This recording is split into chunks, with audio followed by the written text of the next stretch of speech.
A continuación, programa mixto, informativo y de opinión, transmitido en horario todo usuario y apto para todo público.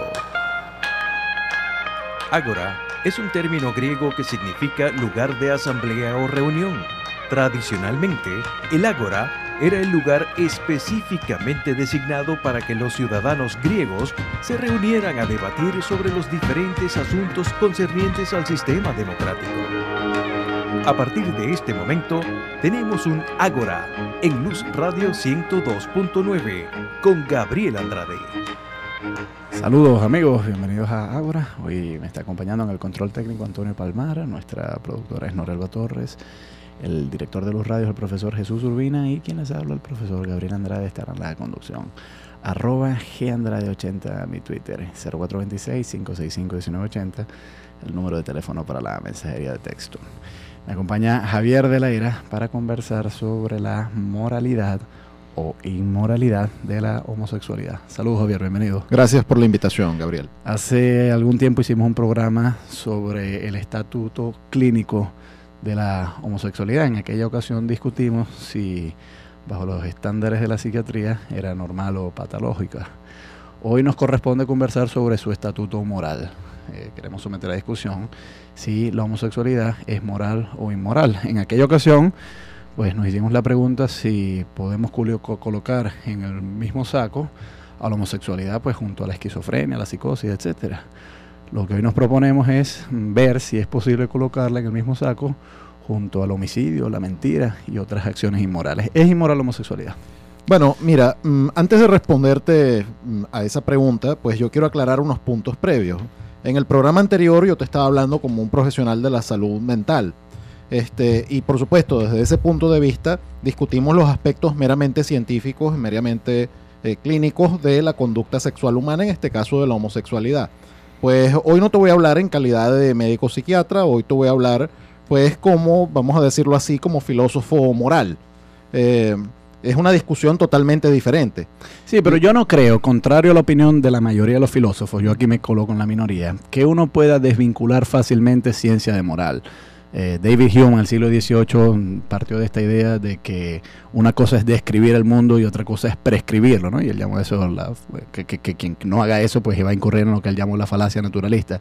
Yo no estoy tan convencido de que eso efectivamente sea una falacia y de que podamos separar nítidamente la descripción de la prescripción. Yo creo que la prescripción del mundo muchas veces tiene que reposar sobre una adecuada descripción y yo no creo que ciencia y moral estén tan separadas como tradicionalmente se ha separado. Bueno, se ha supuesto. Y yo probablemente estaría en un acuerdo bastante bueno con lo que tú acabas de decir, tal vez matizando algunos aspectos. Pero para responderte a tu pregunta inicial, pues yo haría una distinción inicial. Yo diría que las personas que presentan tendencias homosexuales, por el mero hecho de tener una tendencia homosexual, no pueden ser catalogadas de inmorales. En el mismo sentido que una persona que tuviera la tendencia a hacer alguna otra conducta, por ejemplo, la tendencia a comer cierto tipo de alimentos o la tendencia a realizar cierto tipo de actividades que le surgiera espontáneamente, yo no creo que eso sea la persona responsable moralmente de tener esa tendencia. Ahora, cuando hablamos de la conducta homosexual, cuando hablamos de la persona que tiene la tendencia y voluntariamente la pone en práctica, pues yo junto con otros moralistas, vamos a decir así, de corte tradicional, diríamos que la conducta homosexual es francamente inmoral, a pesar de que la tendencia en sí no lo sea. ¿Por qué es inmoral? Bueno, tú también sabes muy bien, al igual que yo, que para evaluar una conducta como moral e inmoral influye mucho cuál filosofía moral adoptemos. Pues por supuesto que pueden existir filosofías morales, teorías éticas, en las cuales la conducta homosexual sea considerada como moralmente aceptable. Yo particularmente considero que esas teorías éticas están equivocadas. Yo parto de una teoría ética tradicional, el modelo aristotélico tomista de la moral humana, en la cual se entiende que la sexualidad humana tiene una finalidad propia y que esa finalidad propia, al no poderse realizar o al verse dificultada por algún tipo de conducta que la dificulte, pues cuando hablamos de ese tipo de conducta que dificulta el fin natural de la sexualidad humana, estamos hablando de una conducta moralmente desviada. En esta teoría ética, todo aquello que contribuya al desarrollo pleno e integral de la naturaleza humana, en este caso una sección importante de esa naturaleza, que es la función sexual, pues se considera como francamente inmoral, al ir en detrimento de lo que somos.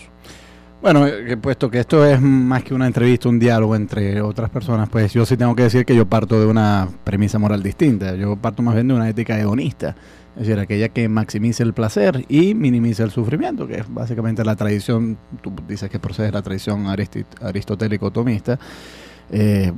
Ciertamente yo veo valor en algunas de las cosas que se han dicho desde esa tradición, pero yo prefiero inscribirme más bien, bueno, en la tradición más inclinada hacia el utilitarismo, y la variante hedonista, que es la que desarrolló Bentham y hasta cierto punto también John Stuart Mill. Y a partir de ese hedonismo, y Epicuro, por supuesto, en la antigüedad, que es quizás el filósofo con el cual yo más me identifico de todos los cuantos hay, a partir de ese hedonismo yo no puedo postular que la homosexualidad es inmoral, porque no veo qué sufrimiento se desprende de ella. Es decir, mientras los actos sean consensuados entre dos personas homosexuales, y no haya sufrimiento en esa relación, y yo no veo evidencia de que la homosexualidad genere sufrimiento, en ese sentido, pues no podría postular que es inmoral. Ahora, regresando, y quisiera someter un poco a cuestionamiento la posición aristotélico-tomista de la cual tú partes. Tú dices, bueno, postulamos nosotros que es inmoral porque, digamos que es una desviación de la finalidad que tiene la sexualidad humana. ¿Quién determina esa sexualidad? O sea, ¿de qué partes tú para postular esta es la finalidad de la sexualidad humana? Bueno, eso es una excelente pregunta, y por supuesto que requeriría un desarrollo pues bastante riguroso y razonado de toda la antropología de corte aristotélico-tomista. Pero para darte una respuesta pues bastante breve, pues dentro del marco de la filosofía aristotélico-tomista se admite que todos los seres naturales tienen una finalidad propia. Finalidad aquí se entiende en un sentido técnico. No estoy diciendo que las piedras o los minerales tengan conciencia o tengan intenciones y se dirijan a alguna parte. Eso sería una antropomorfización de la naturaleza en general. Pero sí estoy diciendo que existen tal cosa como las causas finales, que la sexualidad humana tiene un sentido y tiene una direccionalidad. Al igual que, por ejemplo, los pulmones como órganos del cuerpo, yo argumentaría que tienen la finalidad de captar el oxígeno del ambiente para llevarlo al torrente sanguíneo, y que eso no es un fenómeno casual, sino que realmente los pulmones tienen esa finalidad, y que el corazón humano tiene la finalidad de hacer circular la sangre por el cuerpo, y que eso no es casual. De la misma manera yo diría que la función sexual humana tiene una direccionalidad, tiene una finalidad específica. ¿Cómo podemos saber cuál es esa finalidad específica?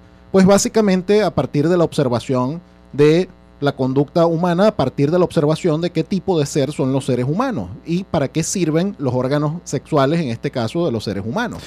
Yo no estoy muy convencido de que la finalidad sea un buen criterio. Es decir, si por algún descubrimiento científico se podría utilizar el pulmón para hacer otras cosas sin que ello vaya en detrimento del bienestar de la persona que tenga un pulmón, y bueno, no sé, quizás alguna tecnología médica hipotética en el futuro surja para hacer eso, yo no vería inmoral utilizar el pulmón para esa otra cosa, y lo mismo con el corazón. Es decir, siempre y cuando no genere sufrimiento, claro, pues yo no veo el problema moral ahí. Claro, pero ahí también surgiría un problema dependiendo del descubrimiento hipotético que tú estuvieras hablando, porque ciertamente podríamos descubrir que el pulmón puede tener otras funciones que serían secundarias, pero si esas funciones o si esos descubrimientos no interfieren con la función primaria que tiene, pues un moralista aristotélico-tomista diría que ahí no se trata de un uso antinatural o de un uso que vaya en contra del fin primario del pulmón, sino que sería un uso, vamos a decirlo así, preternatural, un uso que no tiene afectación de la función primaria. Bueno, pero es que bajo tu alegato me da la impresión entonces que, por ejemplo, el celibato también tendría que ser inmoral, porque no se le está dando función a los órganos genitales que realmente, bajo tu esquema, tienen una finalidad. Es decir, bajo el celibato, los órganos sexuales están en desuso y esa no es su finalidad. Su finalidad es usarlo precisamente para la reproducción. Entonces, bajo ese esquema, el célibe, y eso incluiría todo el clero católico, aunque yo no creo que el clero católico sea en su mayoría célibe, pero bueno, asumiendo que los ellos también serían inmorales bajo ese alegato. Bueno, fíjate que bajo la moral tradicional aristotélico-tomista, pues hay una respuesta bastante interesante a eso. Y la respuesta es que la función sexual, que es lo que estamos considerando ahorita específicamente, está ordenada al bien de la especie humana. no necesariamente al bien de cada individuo específico. En este caso, para el bien de la especie humana, es por supuesto deseable y meritorio que muchas personas se reproduzcan y que ejerzan la función sexual con ese fin. Pero que un individuo decida por fines superiores no ejercer su función reproductiva no trae un mal necesariamente para la especie. Pero entonces, ¿por qué no aplicar eso también al homosexual? Es decir, el homosexual que al tener relaciones con una persona de su mismo sexo y no produce descendencia, ha decidido por cuenta propia no aportar a la especie humana la reproducción, y si estamos dispuestos a excusar al célibe por tomar esa decisión individual, ¿por qué no hacerlo con el homosexual? Porque el homosexual no se limita a ser célibe. El homosexual ejerce su función sexual de una manera que va contra su finalidad principal. La finalidad principal de la función sexual es la procreación de la humana y, por supuesto, una segunda finalidad principal es el bienestar de la pareja. Sí, pero me da la impresión entonces que el célibe también hace lo mismo. Es decir, al no emplear los órganos sexuales para la reproducción, también está yendo en contra de este mandato natural de que hay que reproducirse. Fíjate, hay una diferencia fundamental. El célibe no está haciendo uso de su función sexual. El homosexual que actúa el impulso está haciendo uso de su función sexual de una manera desviada de su función natural. Hay una diferencia fundamental. Vamos a ir a escuchar un tema musical y al regreso seguimos sometiendo a discusión este asunto sobre si es o no inmoral la homosexualidad. Me acompaña Javier de la Era para ello. @GAndrade80 mi Twitter, 0426-565-1980 nuestro número de teléfono para la mensajería de texto. Escuchemos de Alejandro Sanz un tema que se llama Quisiera Ser y ya regresamos.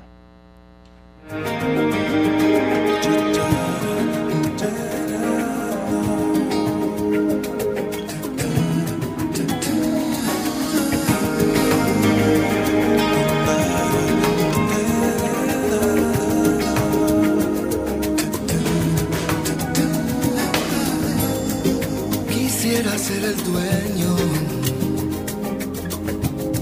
del pacto de tu boca. Quisiera ser el verbo al que no invitas a la fiesta de tu voz. ¿Te has preguntado alguna vez si la verdad si siente el viento debajo de tu ropa? Te bañas en el mar desnuda y te acaricia el cuerpo.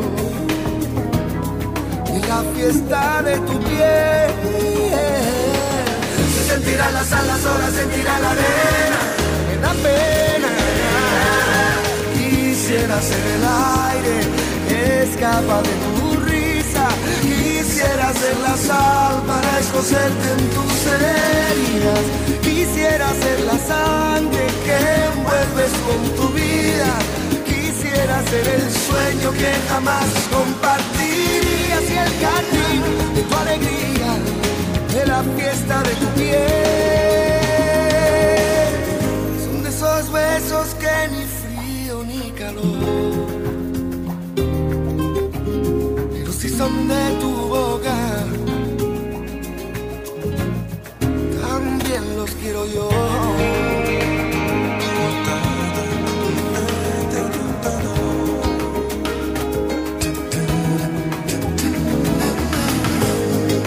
Quisiera ser sincero,